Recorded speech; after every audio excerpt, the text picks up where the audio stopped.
Robert Gibbs, I turn to you first with that very simple thought. A defeated man once said nothing.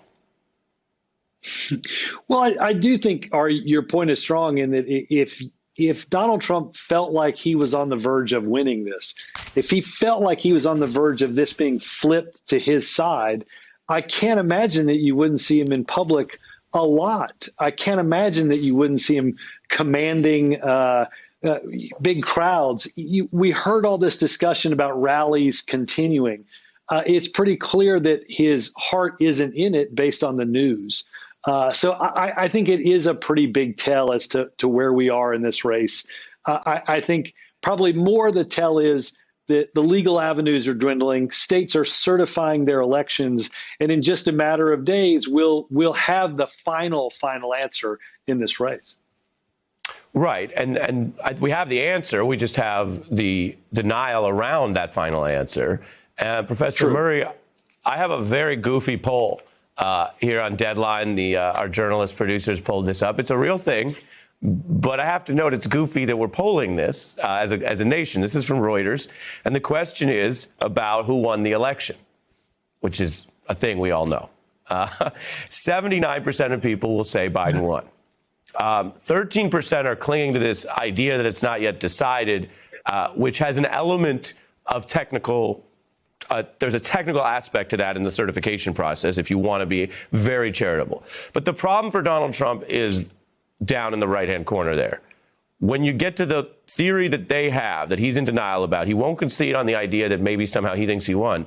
Nobody, I mean, this is a rounding error, Professor Murray, even in a Republican, QAnon, conspiracy-driven Twitter world, nobody is actually saying he won, Professor, which I admit is a goofy thing to even bring up. No, I mean, the truth is incontrovertible. I mean, this was an election. Joe Biden won by wide margins, even in those battleground states that are still being contested. As Robert says, the president has run out of legal avenues, and this is a lot of political theater that is really, I think, about engaging and enraging the base so that he can perhaps direct that energy toward the Georgia runoffs where control of the Senate hangs in the balance, or more importantly, use it for his post-presidential career, which some speculate will be about launching his own TV program or network where he'll be able to talk about all of these theories in much greater detail. So this, to me, is about what comes later. But the difficulty is that our entire democracy and its legitimacy hangs in the balance as well. All very well put. Ashley, I want to ask you about what his aides are saying based on your reporting.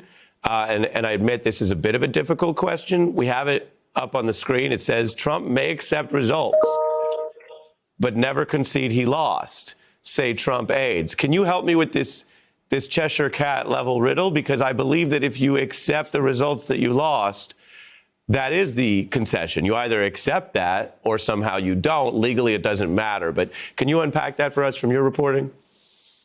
Sure. So what aides are referring to there is this idea that people are rightfully worried that there may not be a peaceful transition of power. And what they're saying is they believe at the end of the day, the president understands that in his heart of hearts that he has lost the election and that come Inauguration Day, he will vacate the White House and hand it over to President-elect Joe Biden. What they also believe is that he will never admit that he lost. He will go kicking and screaming and saying, I'm leaving, but only because the election was stolen from me. If this were fairly counted, I would be the winner. This isn't fair. Everyone's out to get me. I'm the victim, but I am still leaving. And I want to pause here to say what you've said before, which is important to stress, which is that he lost.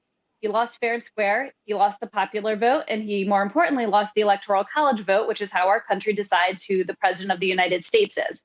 But that is specifically what aides are referring to in that riddle wrapped in a puzzle, wrapped in an enigma.